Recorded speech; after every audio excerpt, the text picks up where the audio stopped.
Fantastic. Should be happening. It's now. Hey, letting people in. Hey, welcome everyone. No, they are still in the waiting room.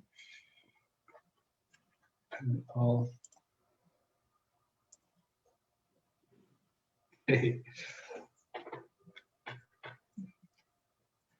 Hey, welcome. Hey, nice to see you, Sally. Nice to see you again. I see your friends. Hello, Kyla. Hello, Balaji. Hey, make yourself comfortable, everyone. As you know, while you're coming in, you're muted. Hey, Dulce. Hey, Rene. So many nice people I've seen throughout the day. I guess you all know the intro by now, so I'll try to make it a little different. But really, make yourself comfortable and try using the chat as much as possible. We want to know where you're from, how you're feeling, anything that comes to mind. Be creative. Now, of course, still for people to know who are watching us on Facebook Live, I want you to welcome you again to the PowerSkills 2021 Courage Strikes Back. We are at day one, almost halftime. So it's hosted by the Career Advising and Transition Services of McGill School of Continuing Studies, and my name is Nayo Gariepi. I'm part of the CATS team, and so is Diana Viola. Hello. Yes, welcome. Feel free to say hi. And we also have our ambassador, Michelle here, who will be handling the chat with me. So yeah, feel free to say hi also. Now, let's introduce our guest of honor and amazing facilitator, Heather Chavin, who is the founder and CEO of Go Done Virtual. Now, enough of me speaking. I'll let you speak, Heather. Thank you, Nayo. I am very excited to be here. And I'm very excited to speak about procrastination. It definitely, I am the founder of Go Done because Go Done is the solution to my procrastination issues. So I'll refer to Go Done throughout, and some of the things that we do that, that I recommend and that I've discovered throughout the presentation. But everything I've done, you don't have to start a business, y'all. You can just implement on a smaller scale the things that I'm recommending in here. But I am definitely was a lifelong procrastinator. I still have my moments, but have a lot of really great tools that we're going to go over today. And I'm really excited to share with you guys. So I'm going to dive right in and share my screen. And perhaps, here we go. Here's our solution to procrastination. I want to talk about what the structure of the next 90 minutes is going to look like. I will be doing a little bit of lecturing, but I'm going to be doing a little bit of lecturing. I want to present a little bit of information out there, and then I want you guys, we're going to have a couple of breakouts in here, and we're going to have a couple of activities, and then we're also, I'm going to use a tool called Mentimeter, which we'll talk about. But if you have a cell phone, keep it handy. You can also use your desktop if you're at a computer. But it's an online quizzing software, so you'll be able to log in and answer quiz questions. And some of them are like, do you remember the material? Because that's helpful for recall. But some of it's like, what's everybody else thinking? So it's a nice way to share that's a little easier to track than the chat. And some of it will come out from your breakout sessions. When we go into breakout sessions, I highly recommend that the camera be on, but for many, many reasons, people may want to keep their camera off. If it's not a comfortable thing for you, that's okay to keep your camera off. Some people have some internet streaming issues, and so they may need to have their camera off. So I definitely respect that, but to the degree that you can turn your camera on and connect with people, we all know that that visual piece is really important. So if it's a slight discomfort, I would encourage you to challenge it and turn your camera on. If you have other reasons, that's okay too. So it's okay to leave your camera off if need be. So we're going to jump right into Mentimeter. Let me do a new share with a different screen. Hold on one moment. New share. Here we go. That's desktop. I want this browser. Share. So on your screen share, you should see our fabulous PowerSkills logo. And at the top of that, you can see, go to www.menti.com. So that means either on your phone or you can open a separate browser in your window, but it works very well on the phone. And if you go to menti.com, you can type in the code 20. Let me get my annotator on there, but there's a code at the top next to that. Spotlight, here we go. So here's our little code, 211575.4. And if you can manage to find your way there, if you can hit the little heart, the little cat, or the little thumbs up, that will let me know that, oh, see, people are finding their way there. Fabulous. And I don't know why Mentimeter has a cat in there, but I always include it. So it looks like we're starting to get people finding it. So this is the tool that we're going to use, I believe, 2 or 3 times throughout, just to, in part, kind of remind you of what we talked about. And then again, this collective wisdom, this like learning from one another. We're going to share what we're all thinking. So I see a bunch of people finding their way there. The code will stay. I'm going to move forward in the slides. The code will stay at the top. You can join partway through. So don't worry if you're not there yet. So our first set of questions is just some get to know you questions. So where in the world are you? Montreal. Nice. So this type of question is a word cloud question. Those of you know what a word cloud is, right? So we've got some Portland, Oregon, Canada, Toronto, Michigan, Boston, London, Ontario. Oh gosh, Richmond Hill. Richmond, Pay. I don't know where Pay is. Oh, Montreal in the house. Montreal's getting bigger. There's definitely a lot of folks here from Montreal. Fabulous, you guys, fabulous. All right, Ottawa. Shout out to Ottawa. Shout out to Vancouver. I'm also on the West Coast. I'm in Eugene, Oregon. All right, you guys, looking good. Okay, which of the following has happened to you in a web meeting?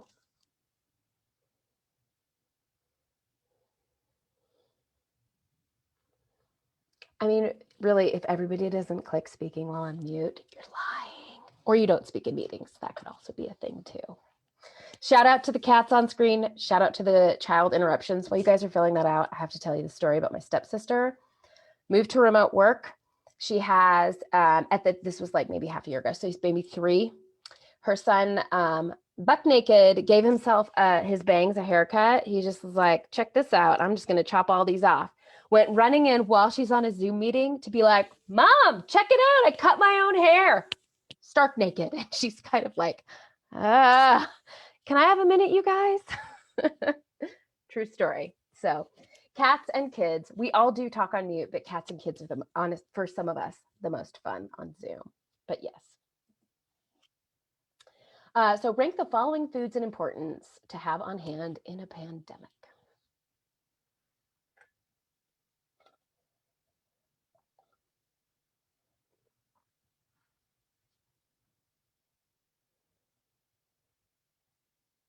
I think by the background image, you can tell what my priority is. Although my vessel is wine shaped, it has tea in it, sorry. We have some health folks in here. Fruit is making its presence known. Fabulous. I like, technically wine is fruit, right? Nice. I like it that fruit's making it to the top. Fresh produce. It's a thing. It's a thing when your access to the grocery store is limited. All right. One tip during this pandemic for keeping sane.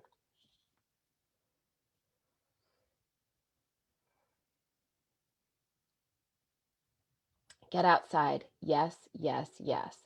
Music and movement. Embracing the chaos. Yes, acceptance is excellent. Time for yourself. Wonderful. Exercise. Lots of exercise out there. We do have some health people in here. Breath work is wonderful. I want to give a shout out to whoever said collect memes. I'm kind of a meme nerd. Anybody who's in my business realm, I'm always sending out memes. It's very helpful.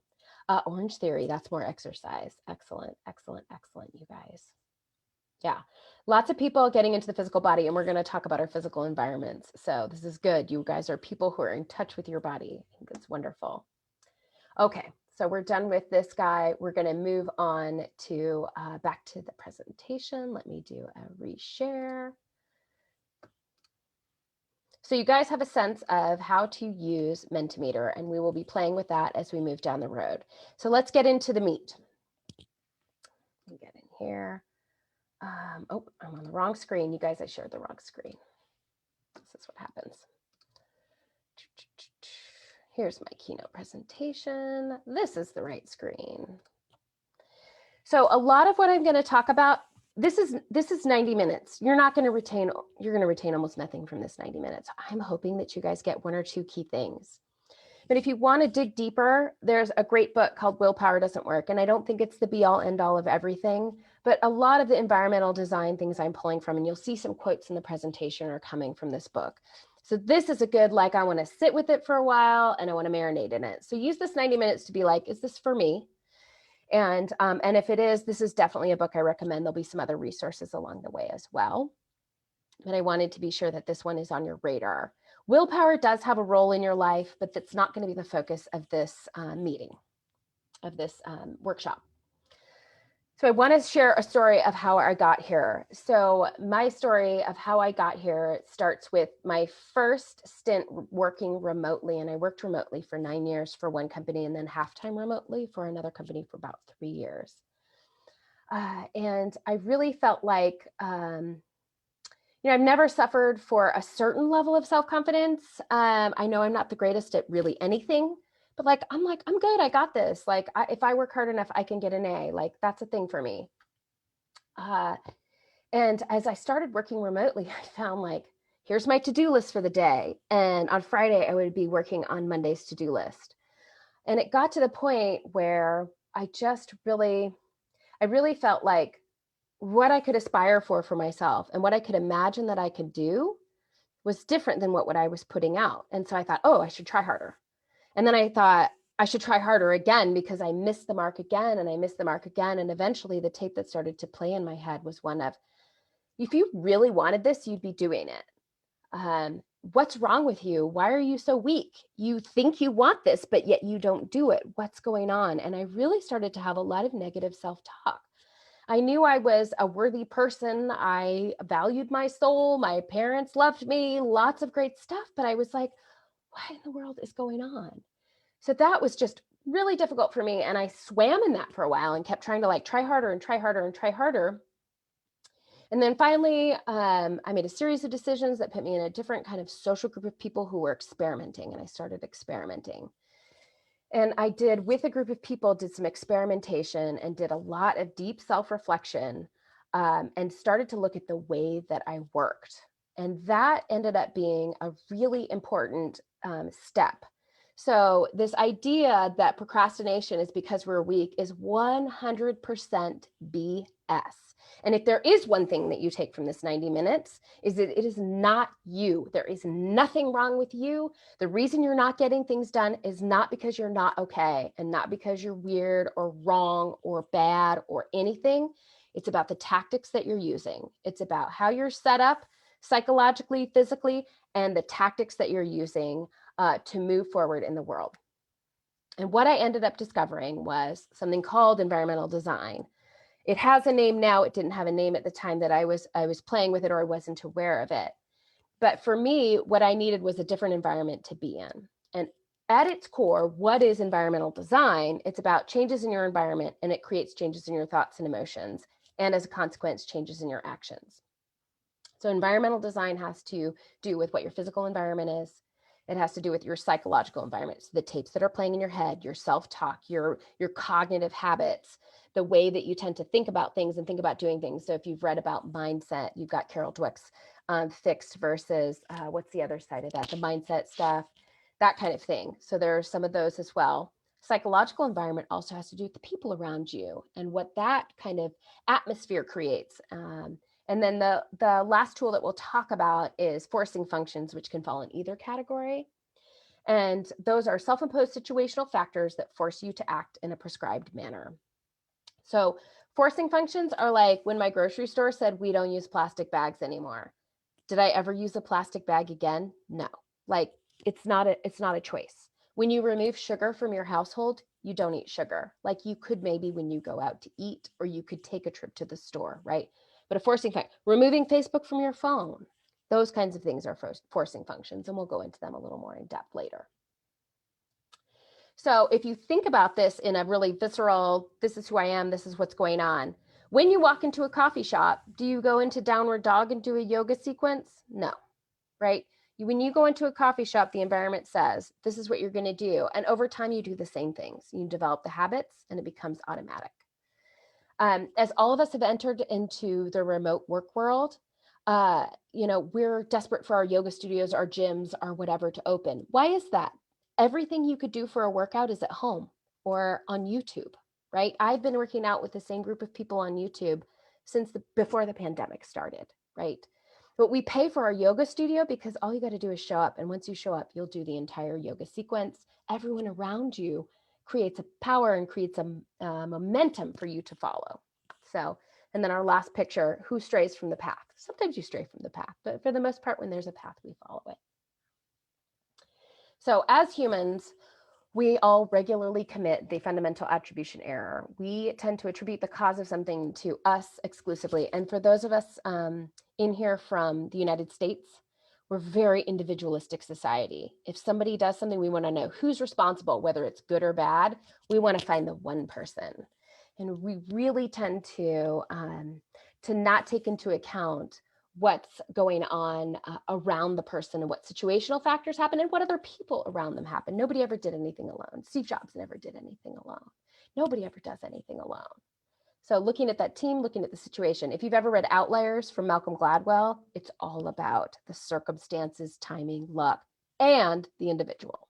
It's all part of a big thing. So the first lesson that I learned in my journey was about energy. And there's a couple more resources here. The image says it all. The number one thing that I was doing to get in my own way was committing to like 15 projects at the same time.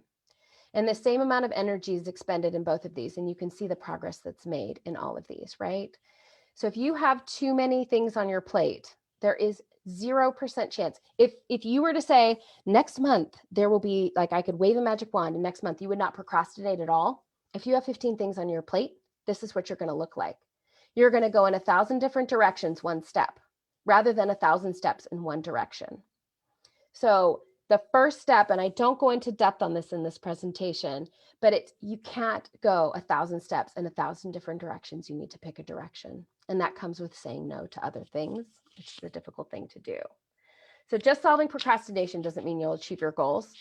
It helps, but having just one goal or a small selection of goals.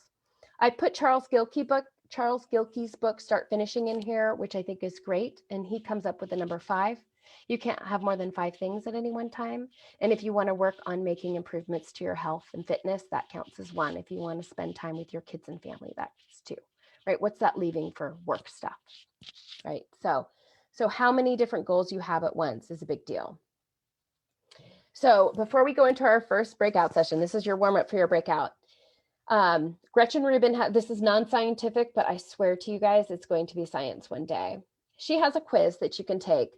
I think once you guys kind of take a look at these, you'll know who you are, but please do grab the link if you want to take it later and dive in depth. But this is her quiz on how you respond to external versus internal expectations. So an external expectation would be the boss has asked for, or my workout group in the morning is expecting me to show up. External expectations. Internal expectations are the goals that I set for myself. So based on my story, you can see that if I set a goal for myself, who knows if it's going to happen? Probably not, right? I am definitely in this upper left corner, which is the obliger. If my boss or somebody else asks me to do it, I'm there 1,000% of the time. If I set a goal, probably not going to happen. I'm probably going to do something else. And that's where I got stuck into the, I'm not a good person, I'm weak, blah, blah, blah. No, this is the way that I operate. And so I need external expectations in order to drive myself. So when I have something that I want internally, I create an external expectation. I get somebody else involved. The questioners are really good with internal, but not so good with external. So if any of you are like managers, supervisors, or maybe you have a kid who's a questioner, where it's like, until you give them the rationale for why something should be done, they're like, that's a questioner. And so help them find the answer for themselves.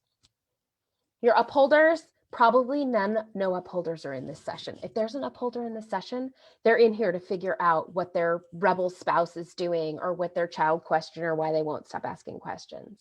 They respond well to internal and external. It's a very small percentage of the population. And then the rebels don't respond well to internal or external expectations. They struggle with both of them. And the key for those rebels is really loose structure. So having time set aside to work, but choosing what you want to work on in that time. So that's kind of the rebel thing.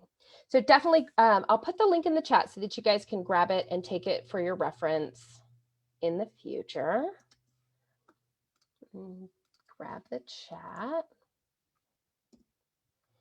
And what I'd like to do is have you guys go into a breakout session. Now, if you could help me with that, about groups of 4. I want to give you guys a few minutes. And I'm also putting in the chat, share your name, share where you're calling from, and what tendency you think you are, and then talk about tactics a little bit. And you'll have about 5 minutes to do that. Okay. Fantastic. So launching the breakout room, please click join as fast as possible so that your colleagues are not waiting there alone. There you go.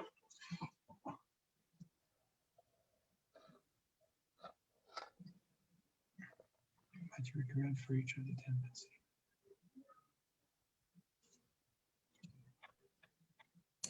Excuse me, where do you find join? Okay. Oh, there it is. Thank Fantastic. You. Okay, numbers are going in fast. Wow, a lot faster than the last session. They're getting skilled. We're towards the end of the first day. People are getting their button clicking skills. Exactly. Oh, I'm going to join a room. So now I'm going to go ahead and join a room. Since you're the host, it gives me the option. I'm going to go ahead and do that. Will you bring us back in about 4 minutes? Yeah, 4 minutes it is. Fantastic.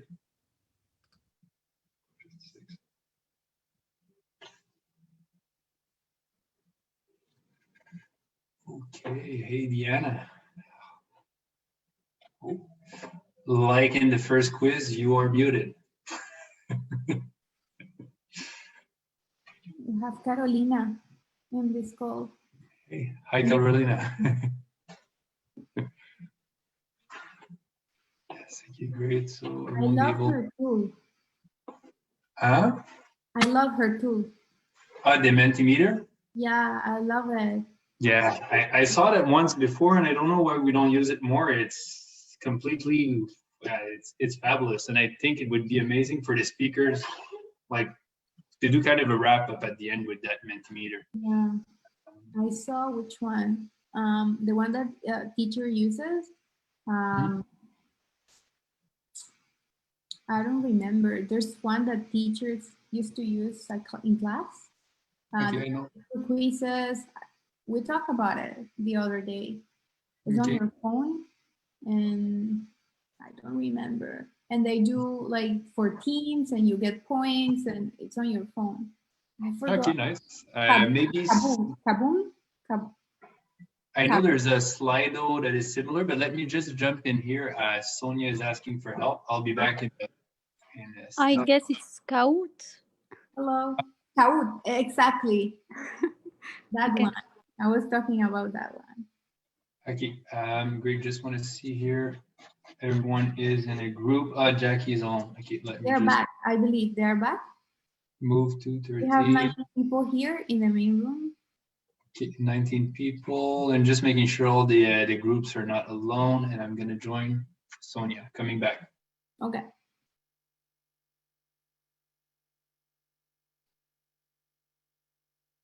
Did you guys receive an invitation to join a group?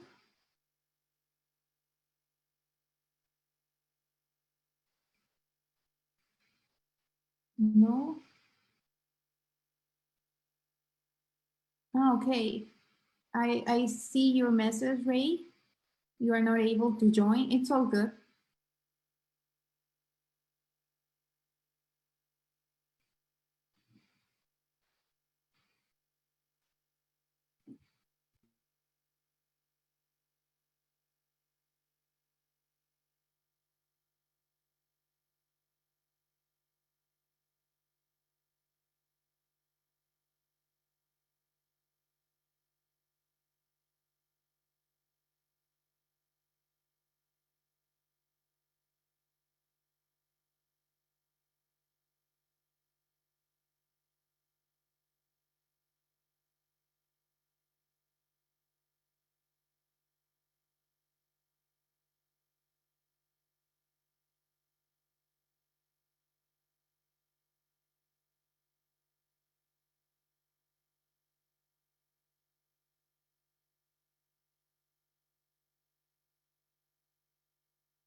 I was saying you're on the main screen and I was talking again without realizing I was muted.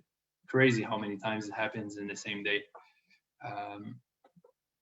Okay, fantastic. Welcome back, Carla. Welcome back, Deborah, Tajana, Naomi. Yeah, fantastic. Hey, Perveen, a lot of new faces, a lot of new names. While we're waiting for the host.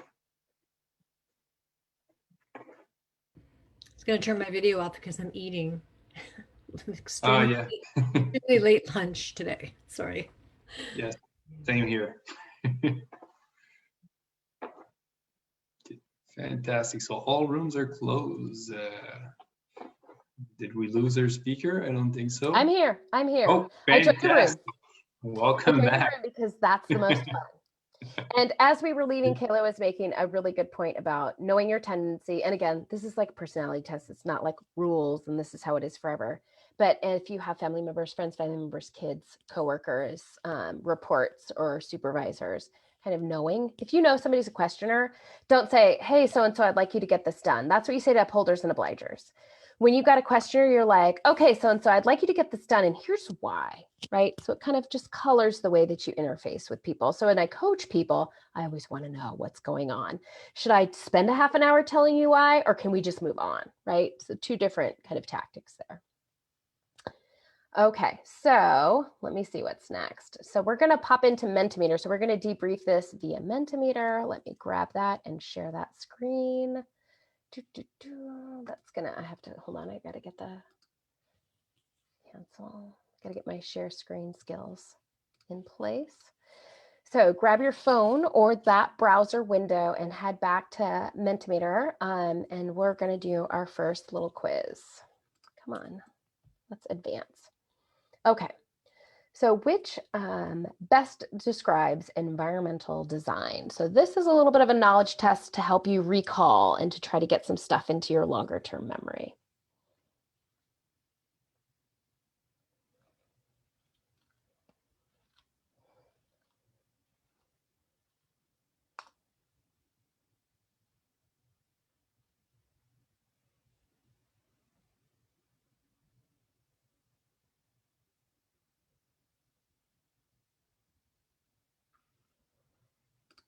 Okay.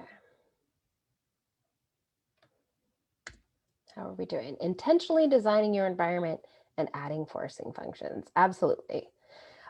Making sure your physical environment is tidy is not a wrong answer. It's just not the best answer. That's certainly a part of environmental design. True or false? You can run out of willpower.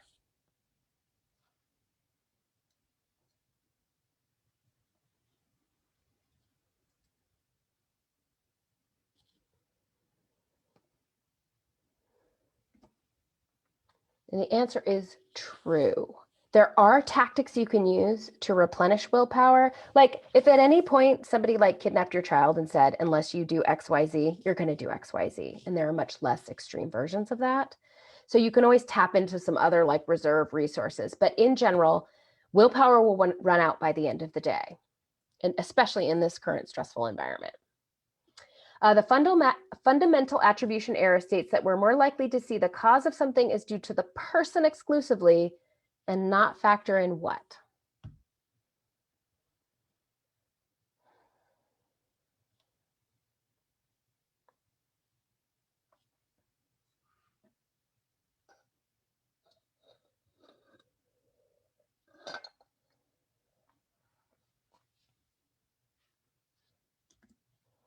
Yep, the situation or circumstances. The other ones are definitely very relevant, but fundamental attribution error in particular.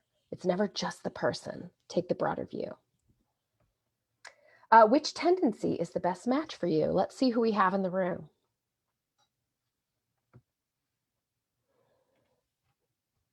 I see the obliger group growing. We have an upholder. I'm so surprised. We have several upholders. Seriously, I thought you guys didn't procrastinate. Hopefully you get something for the obligers and questioners in your life. Nice. So as anticipated, Obligers generally are like, I can do anything for somebody else, but for myself, what's going on? What's wrong with me? And that was my whole shame story, like that, like, what's wrong with me? Nothing wrong with you. Nothing wrong with you. If you end up in a breakout room with your upholders and rebels, do ask them. Statistically, Gretchen Rubin's numbers are like 60% obliger, and then a heavy questioner, and then less upholders and rebels. So it's really playing out right here. Okay, so let's go back to the PowerPoint. Stop share. We're going to go back to my keynote, share screen. Here we go. Let's move on. We did our quiz. Okay, let's take a slightly deeper dive into environmental design, although I think you guys have a pretty good handle on it. One thing to note is that our environment is currently designed, at least if you're in a capitalist society, environment is currently designed to trigger dopamine to make you do buying behaviors in general, right? So if you look at how people develop like online games, how social media is developed, they want to create that dopamine response, that like mouth, think of the experiments, the rat clicking the button. That's how our workspace is designed right now. What we want to do is take control of our own environment, and we want to create both an environment and potentially a sequence of rituals to get us to the point where we're doing the work. So if you think about it, if you're in your kid's bedroom, how likely are you to get anything done, right? You're going to get bonding time with your kid done, right? That's what that space is for. So what does your workspace look like? Is it like in the living, this is COVID, right? So it's in the living room and there's a bunch of stuff around and your kid's workstation is there too and what have you, right? That's a really difficult environment. Doesn't mean you can't work with it, but think about what kind of environment you can do. And the great thing to do with an environment is to kind of scan through your 5 senses. What does it look like? So tidying up, that's definitely something you want to do. I have either a scented candle or what do you call it? The incense, something like that. A scent can be triggering. One of the things I love, and I'll put this link in the chat. There's something called brain.fm, and there are other similar offerings out there. But I love this because it's supposed to be like brain music, basically. And it's not songs specific or anything, but it's called brain.fm, and you could try it. This gives you like a month free trial. It's very low risk to try. You'll either love it or you won't. But that's what I use to cue me to focus, right? So that's part of my environmental thing. Do I clear the space in front of me? What's happening here? And I light my candle or I burn my incense. So using all of those different environmental cues when I'm going to work. So creating that ritual and that buildup is more likely to cue your brain to say, this is the time when we work. So that you use your environment to cue the brain to say, this is the time when we do that concentrated, focused work. Use all those senses. Especially in the Benjamin Hardy book, the Willpower Doesn't Work book, he talks about enriched environments. And enriched environments are high stress and high recovery. And I want to say again, high recovery. We are terrible at giving ourselves downtime, and there is no uptime with downtime. And the better your downtime, the better your uptime. When we talk about stress, there's something called eustress versus distress. Eustress is a positive stress. So it's in a breakout room and a woman was talking about having that deadline and she knew it was going to fire her up. Like, I can do this, I'm in control, and I need to have a little bit of stress to get me going, which is distress, which usually has to do with a lack of control. Like, other people are responsible for getting me information for a deadline, and my boss is going to come down on me and I'm not in control. Distress. That is not helpful for anyone. But a positive stress, so like, let's go, let's get there stress, is a really positive environment to be with, but it must be coupled with downtime. If what you're doing requires creativity or some newness or new connections, anything like that, most of the research says that is not going to happen in your regular work environment. Your routine, your environmental cues are cueing you to do focused analytical work. If you want to do creative work, you have to change the environment that you're in. So that being said, when you take a break, if you take a break at your same computer screen, that's not a break. Your brain is like, we're working. That's not actually going to function as a break. Change that external environment when you take a break. Otherwise, the brain's like, this is a different form of work. We're still in work mode. So you need to separate from that. Even in a small environment, change directions, look out a different window, something.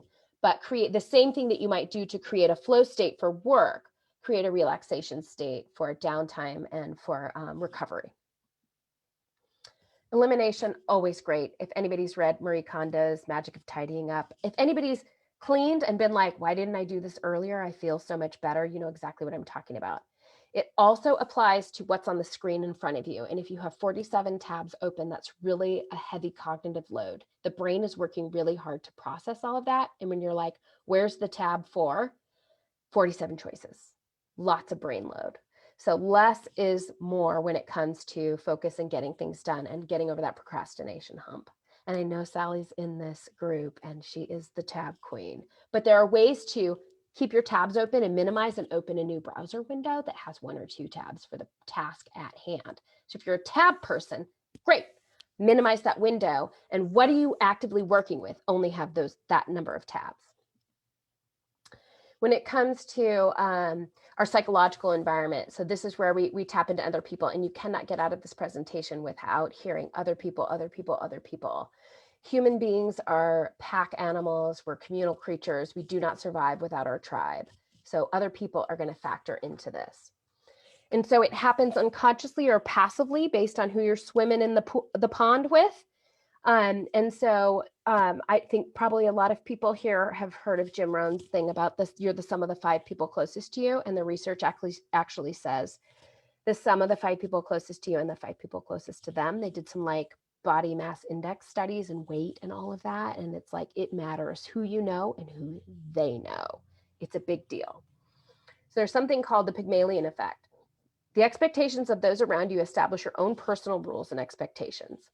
So if I'm friends with a bunch of health nerds, they're going to, number one, be talking about their VO2 max and how much weight they're lifting and what, what diet they're on, this fat grams, whatever it is, right? And I'm going to get invitations to go hiking on the weekend and, right? You can see what are the offers that are coming to you from the people around you? Are people constantly offering you a cocktail, or are they constantly saying, do you want to have this vegan smoothie before we go for a 10-mile hike, right? So we've got 2 ends of a spectrum. But that's a real thing. It's really, we are so responsive to our environment. Nobody does yoga in the coffee shop. Nobody drinks a coffee in the yoga studio unless they have a real problem. So that is, it's a big deal who's around you and how it impacts you. And if they're a high achiever, your expectations for yourself are going to go up. Intentional. So this is where I feel like this is where it gets tricky. And then my business Go Done is about bringing people together. And you get a lot of people who are like, you want me to show up on Zoom and hang out with a bunch of strangers and get work done? No, thanks. So if you're super into that, look me up. If you're not, think about the kind of people that would be good to have in that circle, who would bring your expectations up, who will provide that external accountability to show up and interact with you, and invite them to work together or to work on what project you're doing or to exercise together, whatever it is you're procrastinating on. Invite them to be part of your journey. The statistics say that 60% of people are obligers. So somebody in your social circle desperately wants this invitation from you. Have the courage to send the invitation out there. I promise you, you are not alone. Asking people for feedback. If we're looking at something that wants to be out in the world, you're writing a book, you're going to put a blog post together. Feedback is like epically powerful. And then collective wisdom. So I work with a lot of solopreneurs or freelancers. They are very attracted to Go Done because they're working alone all the time and they're in this silo. So they don't have other people. When you are writing a blog post, you're writing it for the public. You're not writing it for yourself. That's a journal, writing for yourself. Blog post is for other people. Showing it to other people in a feedback sense, or in collective wisdom, maybe like a mastermind group or something along those lines, it will evolve how you think about things, and it will evolve your work tremendously to expose it to other people. And when you look at how smart one person is versus how smart another person is, adding those two, it's more than the sum of its parts, right? When we work together, the amount of the leaps we can take, the creativity. And this particular quote from Benjamin Hardy around diversity, if you're not collaborating with people from diverse backgrounds who have radically different experiences, skill sets, and perspectives from you, then your chances of making bold and unique connections that change the world are very low. And I will say, as a white privileged person in the United States, if I didn't have people who were from marginalized groups calling me in, I would be being called out in a lot of ways. So if you're in that situation where you're like, I need to be able to talk to everyone, and I'm not everyone, that would be all of us, but especially for those of us who are privileged, it is such a gift to have people from outside of your experience give you feedback. It is a superpower. Alone, you maybe can't be a superhero, but with the support of others, you can do epically, amazingly wonderful things, even if that's just internal growth. So there's my shout out for that. And then the last little tool I'll have you guys, when you think about, so a lot of people here are probably parents. I mean, you're a parent, you're a leader. That's just how it is. And if you're thinking, well, I'm not a leader, I don't have leadership skills, total BS, 100% BS. And so here's the experiment I want you to do. Go to work, whatever work looks like for you. Go to wherever you're procrastinating and say, you know, I feel like I'm in kind of this helpless situation. What if I was in charge? What if I was the parent in this situation? And that doesn't mean to lean over to your coworker and cut up their meat. It means like, what would I say in this situation if I was the leader, if I was in charge? You have those skills. Just start generalizing them from one situation to the next. You'll need to shift them, but you have them. Everybody is a leader somewhere. So take that hat and put it on and at least imagine in those circumstances what you might do. It can be really powerful. So forcing functions, a last little deeper dive into forcing functions. Certainly think about if you spent $2,000 on a life coach and they said, why don't you try X? You're going to do that, hands down. You paid $2,000 for that advice. You're going to do it. It's high investment. You're at a bar, you're at a friend and they say, why don't you try X? You're like, nah, maybe. Right? So that high investment piece. Social pressure, one of the things I do is a 2-week sprint, and it's got the same group of 20 people over a 2-week course, and we announce what we're going to work on, and then we check in on it, right? That social pressure, even though nobody's going to give you a hard time about it, you know, another human out there is in your journey and cares about your journey, is going to be listening when you speak and wondering if you achieved or not. It's huge. It just changes the way you operate, especially if you're an obliger. High consequence for poor performance. If you're going to get fired, you're going to do it. Having a plan, super important, and is a forcing function, and that's what we're going to talk about next. The other thing I want to tell a little story about starting, because in that 2-week sprint, I had this woman, her name is Viola, and I'm going to put the link to her YouTube channel in the chat.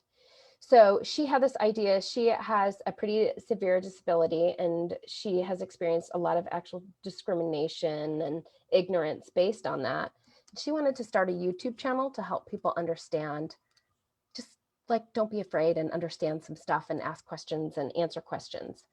So her YouTube channel is called The Ginchiest, and she is fabulous. But she had this idea for 7 years, came to a sprint, and by the end of the 2 weeks had launched her YouTube channel, not because each of the steps were hard, but because starting it and going through the discomfort of all the questioning type parts at the beginning and the fumbles and the whatever was really hard. But once she had the accountability of this group and the support and cheering on and a bunch of other people who are plowing through their goals, she made it. And it's really fantastic. And she's fabulously charming.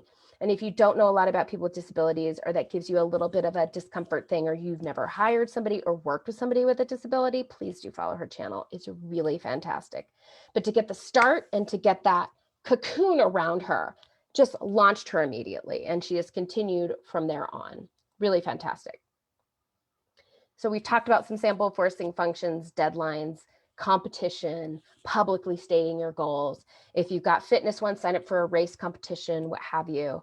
And then for me, I started a whole business to solve my obliger issues. So you could be in charge and invite others. Again, just invite 2 or 3 people. Get your inner circle together. Totally will work. Okay, so now I'd like to go into another breakout. Let me put instructions in the chat. I just barfed at you the entire environmental design theory. You will not recall all of it. For those of you who are like, this is my jam, you'll go get the book. It'll be fine. But you came here for a reason, and something that I said resonated with you. So go into your breakout room and talk about the one thing that stands out the most of all the things that we've covered.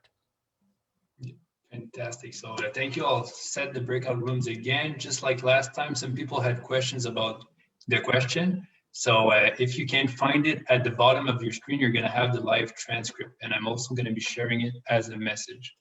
So there you go. Enjoy the breakout room. And now this is another 5-minute one, if you could bring us back. 5 minutes? Or Great. 4 minutes, because it has the 60-minute closure. About Okay. that. That's fine. Okay, makes sense. So people will be back at 5:22. Perfect.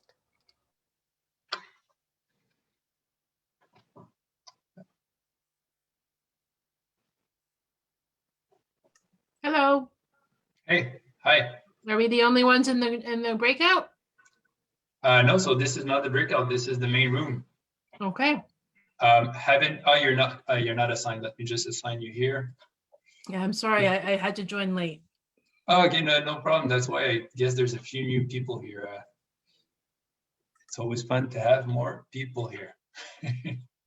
Okay. Now everyone is there. Yeah. No one is alone. 15.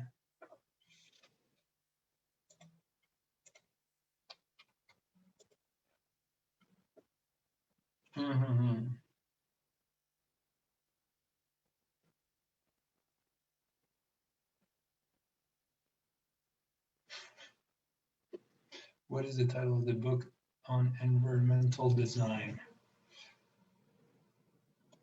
You will get the answer to the book in a few minutes. How many people are we? 13?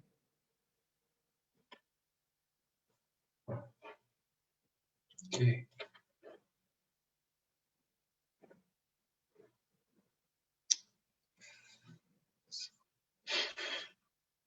So, hey, Diana, how are you? Sorry, good. Just doing something for Rosalia. Okay, no, fantastic. Yeah. Always enjoy having a little side conversation while people are enjoying the breakout rooms. Yeah. Feel free to pitch in, anyone, if you want to have the open breakout room here.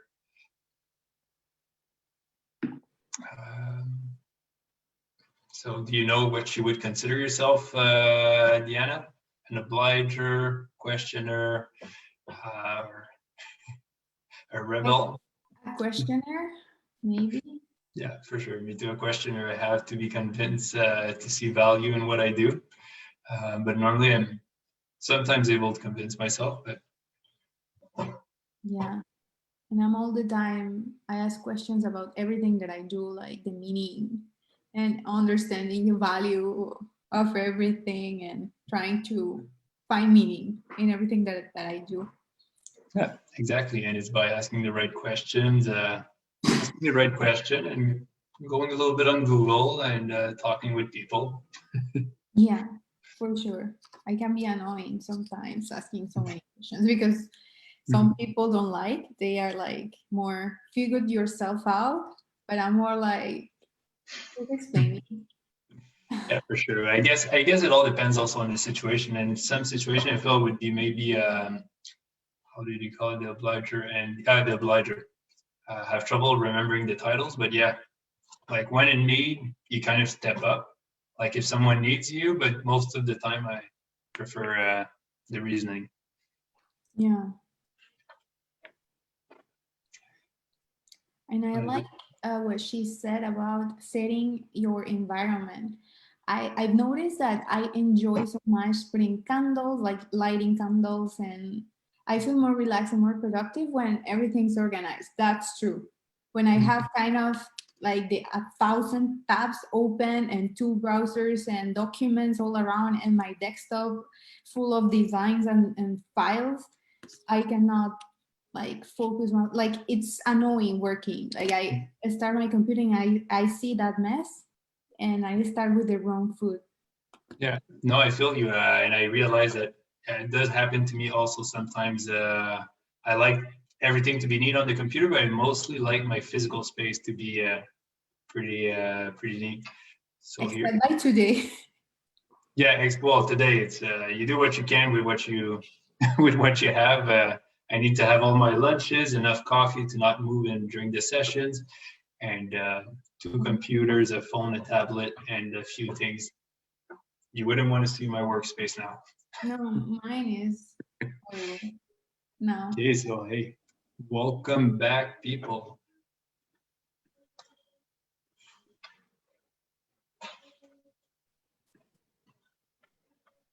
Come back. Let me just see gallery view here. Okay.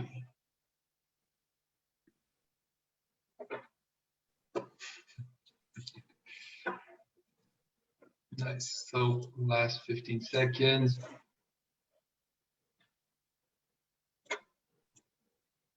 Hope everyone enjoyed their breakout rooms and made some nice connections.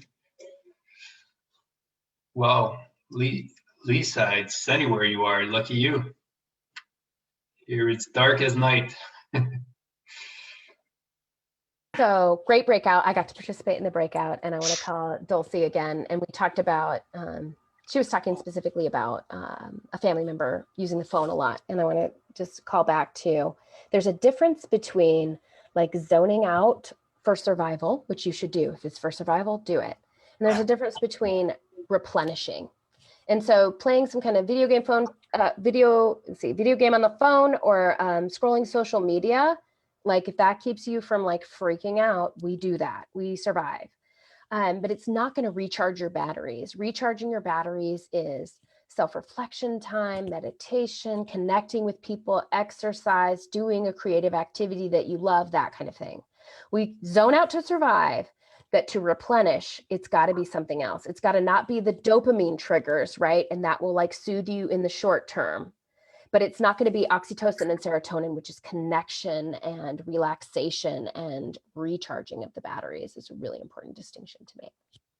So let's pop into Mentimeter and we'll do a little bit of shared wisdom stuff. So get your phone handy. I'm going to share the proper screen. Fantastic. And if you have a minute, the people were asking for the title of the book on environmental design. Willpower doesn't work. I can paste it in the chat again. Where's the chat? Here's the chat. Willpower work. Benjamin Hardy. Okay. Oh, you're on top of it, Nio. Thank you. Okay. So grab your browser, grab your cell phone, find your way to the quiz. We're going to do our next round.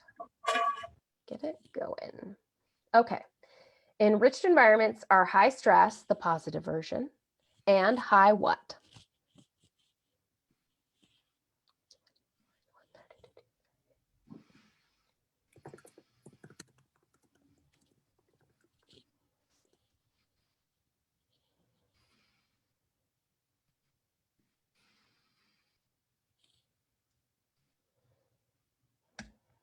And high recovery. Accountability is a great thing to have, but in an enriched environment, technically speaking, not only do you work hard and get everything done, but you got to have that counteracting recovery time. We know having other positive people around us is beneficial. What is one thing you can do to spend more time with positive people, even one person? So this is your input, our collective wisdom as a group. Be nice. That's always a good start.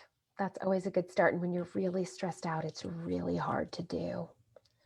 Chat with people, call a friend, absolutely. Invite them for a walk, not just go for a walk, but invite them. Find a mentorship group, fantastic, fantastic. A coffee meetup, yes. Shout out to whoever said reach out to them rather than wait. I can't tell you how long you might wait, but when you send out that invitation, they are so grateful. They feel just like you. They're like, should I ask? Why should I ask? Go for it. Plan to hang out. Active listening, excellent, always excellent. Have a group chat on your phone with besties and start the day with a message to encouragement to all. I love that suggestion, you guys. I love that. Make time for no distractions. Yes, invite without expecting, which is a lovely thing to do, especially these days when you don't know what emotional state people are in. And don't assume that they don't want to be with you. It's usually not you, it's usually them and what's going on with them. Video chats, yes. Join an online group. Shout out to that. GoGo Done is one, but there's a million out there. And I mentioned Charles Gilkey's book, Start Finishing. His accountability kind of productivity group, productivity is the word he uses, is called Productive Flourishing. I'll put that in the chat. That might be a nice place if you're worried about procrastination. Productive Flourishing. If you just Google that, you'll find it in there. Yeah, so plan to hang out. So yeah, invite. take the initiative, you guys. Okay. Forcing functions are self-imposed situational factors that force us to act in a certain way. So what's an example of a forcing function you can use personally? A little bit tough. The questions do get a little tougher. Planning, yes, absolutely. Knowing what path you want to walk, you just have to make sure you get there and start, but we have other tactics for that. State what you're going to do, hallelujah. Paying for service, absolutely.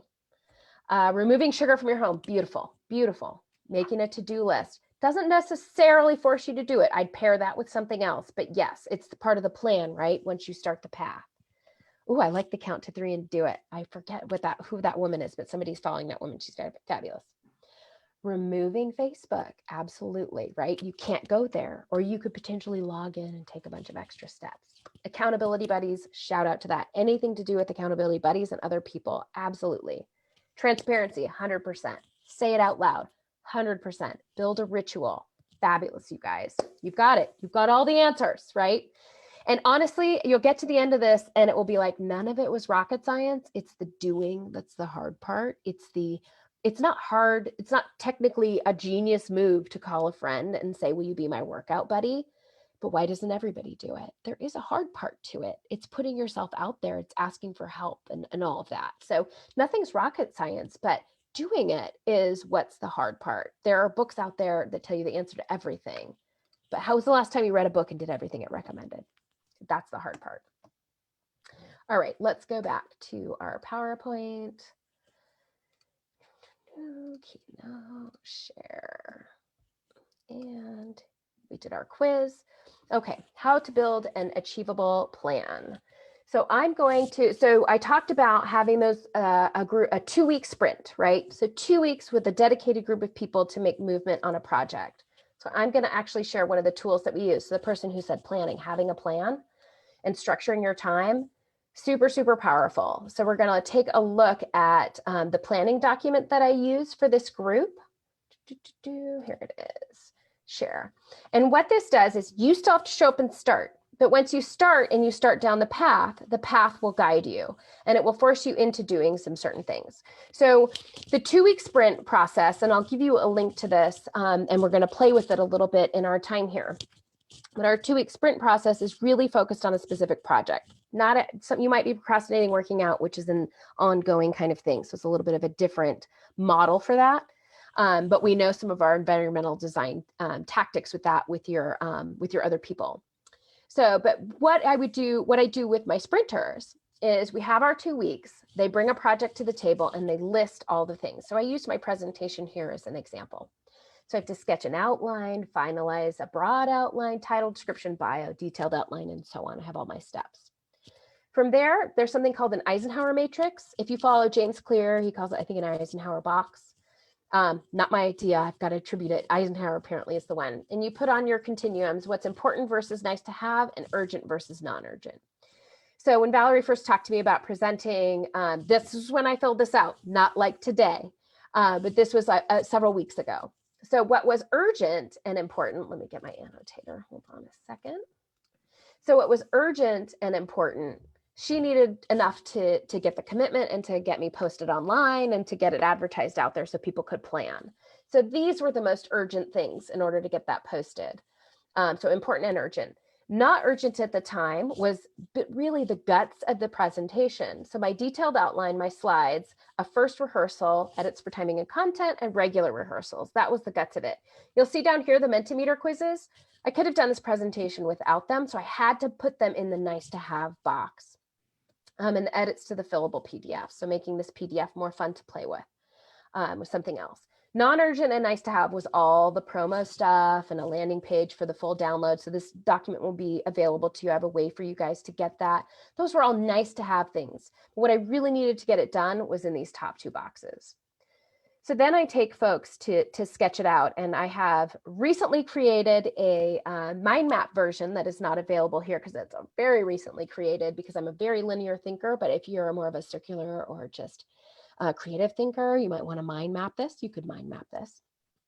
But I have people list out the different tasks. And I have a rule. It says if any time estimate is greater than 4 hours, break it down into subtasks.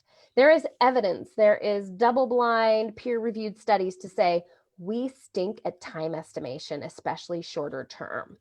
So if you think like 4 hours or 5 hours, 6 hours, you need to break it down into subtasks. The more granular it gets, the more accurate you will be. So don't let it be too big. And here's the thing where this is one of the hardest things for sprinters. And the people who've done the sprint multiple times believe it. And the people that sprint the first time are like, what?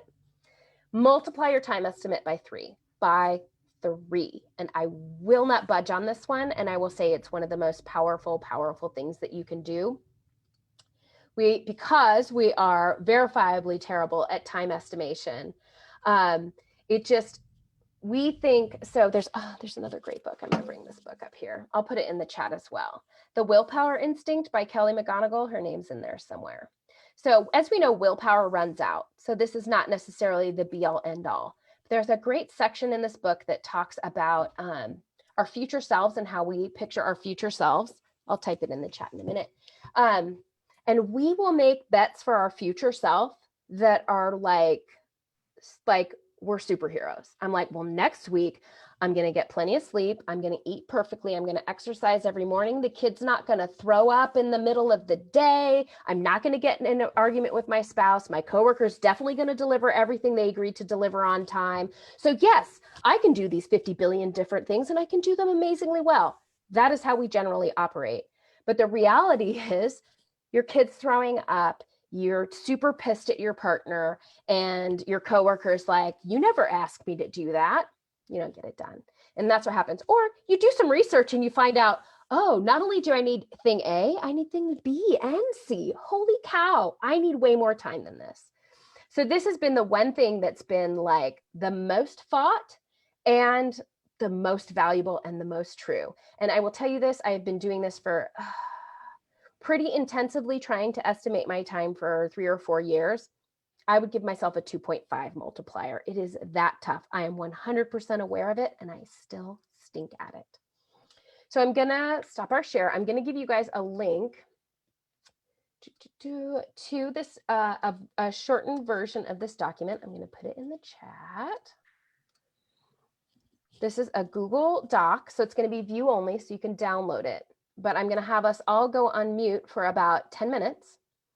And you're going to go in and take a project, take whatever project's next on your plate and go through the first 3 steps. If you open it in Adobe Reader, step 4 will pre-populate for you. If you're on a Mac and you use preview, it won't work. So if you have Adobe Reader, choose open with Adobe Reader. I'm nerding out for the Mac people out there. You can always manually type it. But I'm going to go ahead and put myself on mute and give you guys, we'll give you guys about 7 minutes to go in and start to play with that. So anybody having trouble accessing? Okay, I'm going to put myself on mute and set my timer.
This is about a 2-minute warning.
All right, you guys, come on back.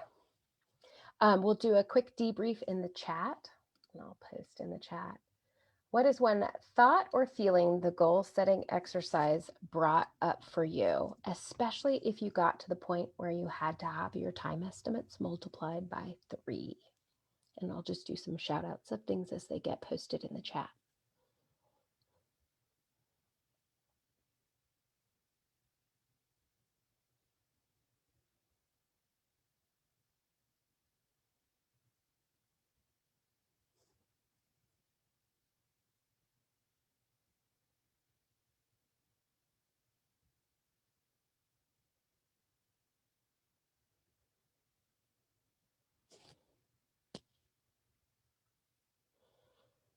Too many urgent activities, and all were important. That's definitely, so that comes back to the circle with too many arrows, but in your job searching, sometimes that, such as life, which is a really tough spot to be in.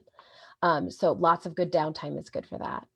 Download the tasks from your brain if you've ever read Getting Things Done. He talks about closing the loop. That is a real psychological burden. That's 100% for real. Pay attention to that. With the time estimate fear, then I realized I probably need to get more specific. That is actually really good, Yola, very good processing and taking it to the next step. Many more tasks than I had originally thought. And this is why you use a plan as a forcing function. Because what we imagine, like I talked about in the willpower instinct, what we imagine is like fairy tale. And then you write it down, you're like, oh, whoa, whoa. Visual person was helpful. Excellent. I appreciate that you love the document. And don't forget there's you could mind map instead of listing if you're not so linear. Clear path helps prioritize. Realize how much there is to do. Absolutely. How vital it is to enumerate and identify how important every task is. Absolutely. Taking into account things often take longer than we estimate. Yeah. Something that seems like it won't take long, about a 2-hour estimate, uses nearly the full workday to complete. Absolutely.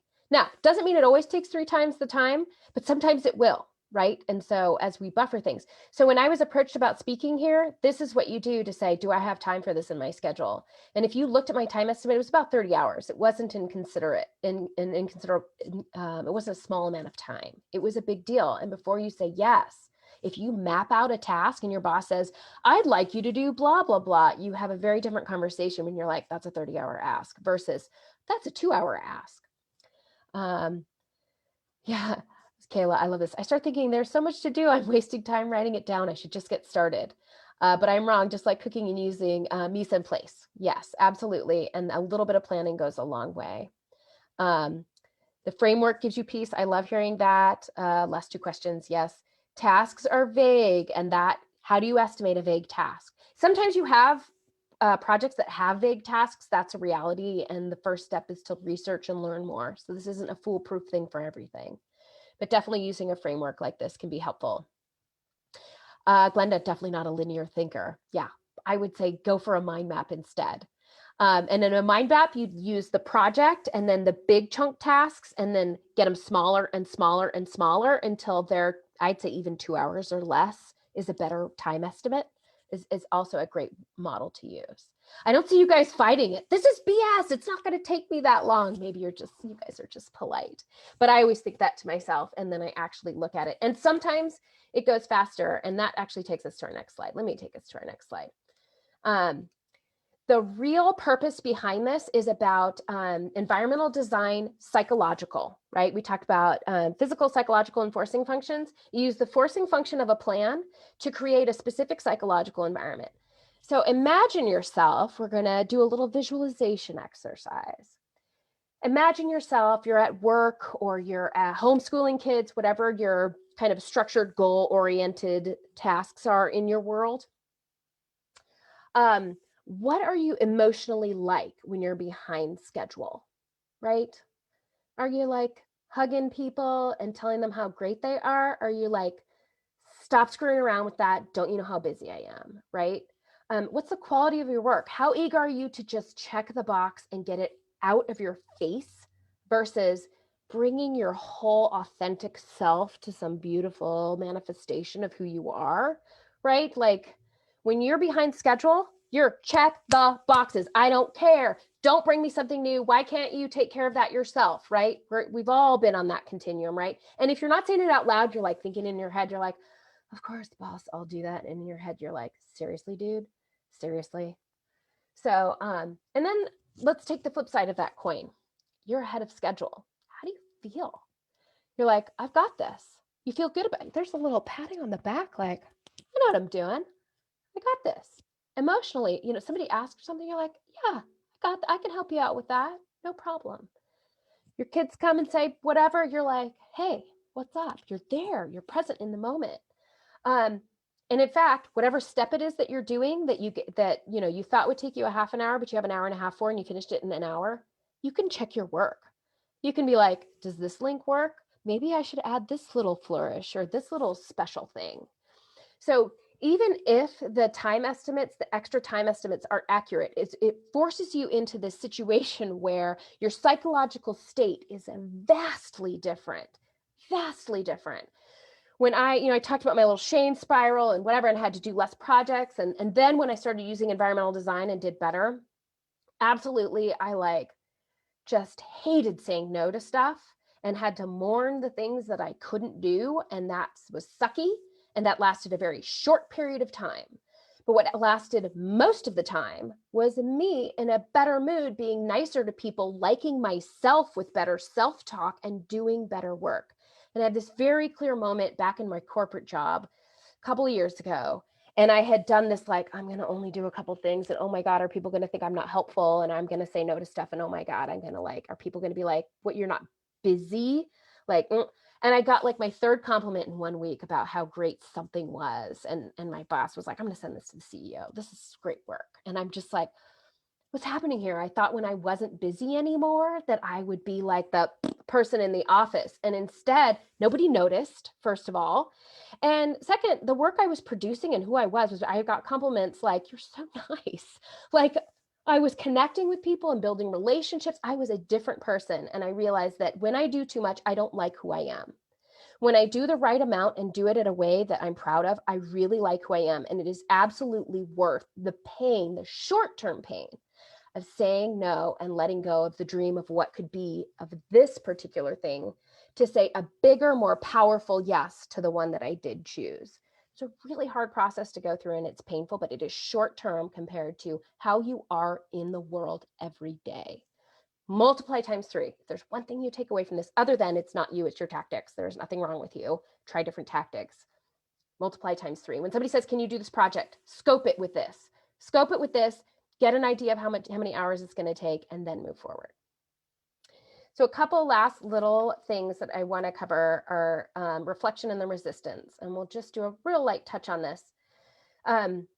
Reflection is built into the sprint process. So the full version of this document has like we do a two-week sprint. So at the 2-week point, I recommend super quick, just like the unconscious brain, just boom, boom, boom, boom, boom, a quick reflection process. And I do it at the end. And there's actually research out there, just like the research that says we're bad at time estimation. It says that reflection will make you more efficient and more effective. So stopping and reflecting. It also will point out when you're resisting something, when the thing that's most important to do, the not urgent, but super important that will make it like, and you're resisting it, it will point that out. You really can't avoid it if you stop and reflect on it. For the most part, when we feel resistance to something, it's because we do not want to feel one of these emotions. Fear, pain, discomfort, shock, boredom, and so on. These are all probably really familiar to you guys. You don't want to feel ick, whatever your version of ick is. But so many of these are our greatest teachers. And so many of these are the path to finishing the project, feeling good about the project, taking the risk, putting your work out there. So I found in my time working with people, there are 2 types of resistance. You might have both. You might have one on one project. You might have both on one project. You may totally be one and not the other. It's a big mishmash and varies time of day, who you are, what the project is. But there's the obsessive version of resistance where you're like, I'll do one more draft. I'm going to edit it one more time. I'm going to add another section. I'm going to research again because maybe this isn't enough, right? You add more to it. You have too many people. You're trying to like write an article that works for men and women of any age in any country. And right, it's too many people you're trying to serve. And so you have to make it bigger, that kind of thing. And too many what's it for is like the purpose of it, right? So a lack of clarity, or you add before you're willing to put it out there. Then there's the avoidant, the person who goes for the dopamine hits on their phones and checks Facebook. There's doing the 80 instead of the 20. So on that worksheet, there was the 80-20, the 20% that'll get you the furthest and the 80% that's nice to have, basically. So you're like, well, I can check these 5 boxes over here rather than doing this one super important thing. Somebody else asked for something and you serve them instead. Maybe time management prioritization issues, which is the forcing function of this worksheet, and then the zoning out stuff. And that I'll give another shout out to that noble procrastination where you do something super productive. That's not what you're supposed to be doing. So making lunch for your kids is a very noble thing to do, but it doesn't help you ship whatever it is. Doesn't mean you don't make lunch for the kids. But sometimes, if they're like, PB&J is enough, and you're like, no, I'm also going to make you 15 different snacks. Noble procrastination. So for overcoming resistance, that's really procrastination resistance. They're, cousins right in there. So the structured reflection, and I'll give you a link to the full version of the plan. And again, none of this is rocket science. It's about doing it. It's about creating an environment in which you do the things that we already know are helpful. Be generous with time estimation, build in reflection to the processes, build in input from other people. This is not rocket science, but we don't do the basics, and we don't do the basics well. That's what this entire presentation is about. So, overcoming creates, all these environmental design pieces. Something called implementation intentions has really good research around it, which is when this thing happens, this is how I'll respond. And that's the best way to deal with the resistance. When I pick up the phone to look at Facebook, instead, I'll rehearse 3 of my slides for the PowerSkills presentation. I actually don't have a Facebook issue. I have other distraction issues. But you see how you could create that, like when this happens, I'm going to immediately cue this other behavior, which is really a helpful thing to do. Tim Ferriss's fear setting, you can Google that. Sometimes that's helpful. And then eyes on the prize, there's a meaning question in there. And sometimes when you're like, do I really need to, mess around on this thing over here when I have people who need to hear this message, or whatever your meaning is. And for those of you who know what positive psychology is, instead of looking at dysfunctions, you're looking at how people are successful. And the first wave was about good emotions leading to good outcomes and bad emotions leading to bad outcomes, but that is very short-sighted. What we really want to look at is ditching the label of good and bad for pleasant and unpleasant, because as we know, many unpleasant emotions are what move us forward and where we learn. When we fail, we learn far more than we would when we succeed. So we want to ditch those labels, and we want to look for things like delayed gratification and dissatisfaction and awkwardness, because that's where we grow and learn. They're not bad, they're just unpleasant. So we're at 2 minutes till. I think you guys are pretty strong. I'm not too worried about the final quiz time. I think I'll just say again, not rocket science. The hard part is in the doing, and then leave it open to Q&A. I will give you a link if you want the full process of what I use in the sprint. So the mid-sprint reflection and the final sprint reflection. And again, that can all just be translated for what's going to work for you. But that whole process is available, but you can just take what I gave you today and make sure you add some reflection and some working with other people to check yourself. And that's it. That's it in a nutshell. Any questions? Yeah, so Renee, I see this. What is easy to do is also not easy to do. There are things that are simple but not easy. That's how I usually phrase that. I mean, we're speaking the same language there. It's like, it's not complicated, but it's super hard to get yourself to do it. There's two very different views on that. Okay. Well, hey, thank you so much, Heather. I don't know if people have other questions they wanted to ask now. Feel free to speak up. We love when people ask the questions themselves. And wow, would I have loved having this session before organizing PowerSkills? I think it would have really set our priorities on the right path and be even more efficient.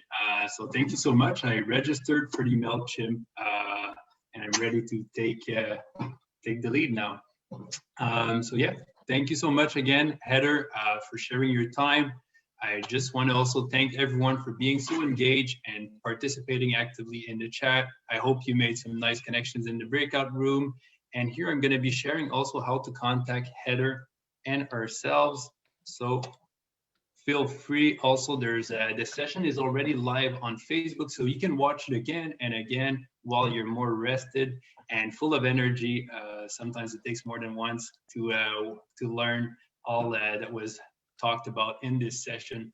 As you all know, so this session, all of these sessions were free. We welcome donations through the website if you want to support the McGill community and make sure that we can offer more and more of these fantastic sessions that I love. So yeah, if you have any questions, feel free to email cats@McGill. We're happy to have you. Now I'm going to be stopping the recording, so be free to act normally now.